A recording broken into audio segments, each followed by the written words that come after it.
खाना बनाने में हल्दी, चेहरे में लगाना हो तो हल्दी। क्या हल्दी इतना महत्वपूर्ण है? अगर हाँ, तो क्या आयुर्वेदिक दवाई बनाने में भी हल्दी का उपयोग होता है?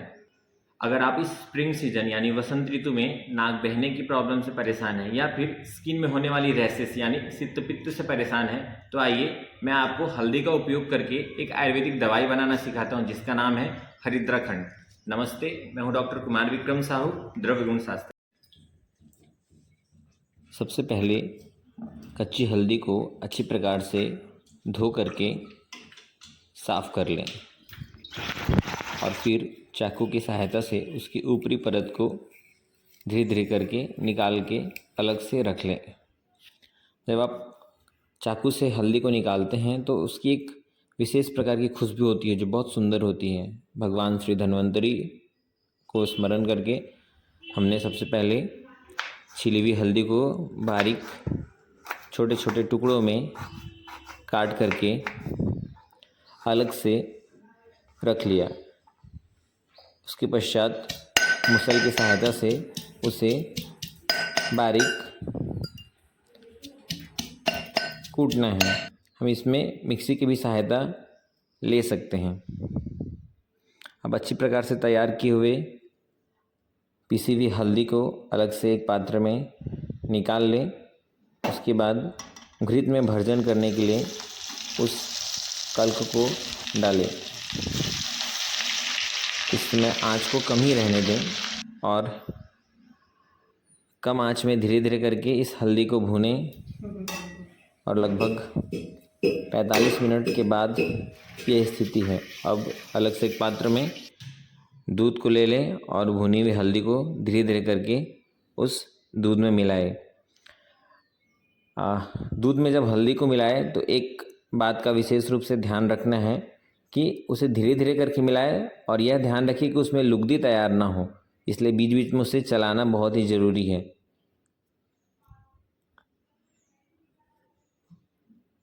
धीरे धीरे करके इसी प्रकार से पूरे हल्दी को डाल करके उसे चलाते रहें और ये 15 मिनट के बाद की स्थिति है। जब पूरी प्रकार अच्छे से हल्दी है सो मिक्स हो गया है दूध में, उसके बाद उसकी कंसिस्टेंसी देखिए और आधा घंटे के बाद जब थोड़ा पाक हो जाए तो उसमें शक्कर मिला देना है और धीरे धीरे करके शक्कर मिलाएं। शक्कर मिलाने के बाद देखिए जो मिक्सचर पहले येलोविश कलर का था, अब थोड़ा सा कलर में चेंज हो गया है, रेडिश। और जब तक हरिद्रा का दूध में पाक तैयार होता है तब तक चलिए हम लोग प्रक्षेप द्रव्य तैयार करते हैं। अच्छी प्रकार से प्रक्षेप द्रव्य को पीसने के लिए पहले ड्राई रोस्ट करना ज़रूरी होते हैं। प्रक्षेप द्रव्य में मेनली त्रिफला, त्रिकटु, चतुर्जात, ये त्रिवृत है और साथ में ये नागरमुथा है, विडंग है और मिक्सी की सहायता से इस प्रकार से प्रक्षेप द्रव्य को पीस करके और कपड़ छन्न भी कर सकते हैं, कपड़े से भी छान सकते हैं या फिर इस प्रकार से छन्नी से भी छान सकते हैं।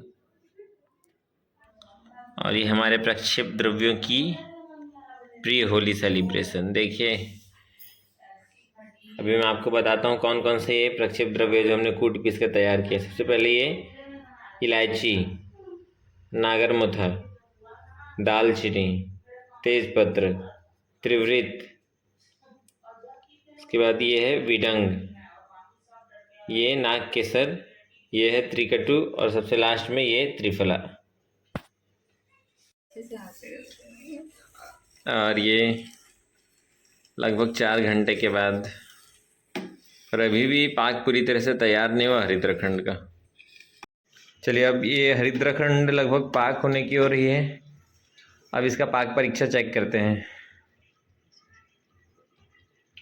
देखिए डालने पे बैठना चाहिए, फैलना नहीं चाहिए, तो ये लगभग पाक पूर्ण हो ही गया है। प्रक्षेप द्रव्यों को एक साथ मिला दे रहे हैं ताकि सारे द्रव्य में एक साथ अच्छे से जाएं। अब लास्ट में पाक किए हुए मिश्रण में प्रक्षेप द्रव्यों को धीरे धीरे करके मिलाएं। इसे मिलाने में बिल्कुल जल्दबाजी ना करें, अन्यथा लुगदी तैयार हो जाएगा। और साथ में मिलाते मिलाते इस बात का भी ध्यान रखना है कि कलछी की सहायता से उस मिश्रण को अच्छी प्रकार से घुमाते रहें।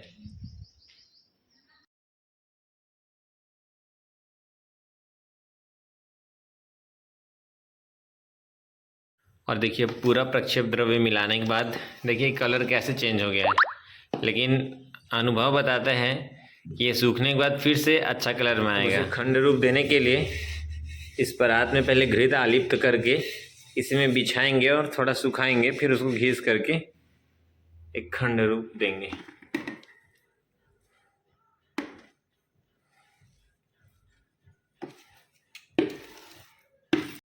अब रात भर छोड़ने के बाद देखिए इसमें कैसे टाइटनेस आ गया है, मतलब पूरी तरह से जम गया है।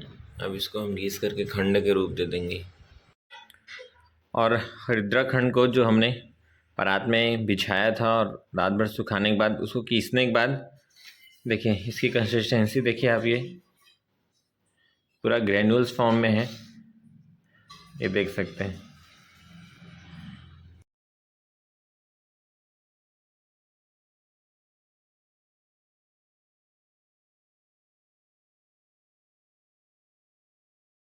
आचार्यों ने हरिद्रा खंड को कंडू नाम परम औषधम बोला है, यानी स्किन में या शरीर पे होने वाली सारी प्रकार की खुजली को ठीक करता है। साथ में चकत्ते के साथ अगर इसकी मात्रा के बारे में बात करें तो 3 ग्राम यानी आधा चम्मच 1 कप गुनगुने दूध में या गर्म पानी के साथ ले सकते हैं।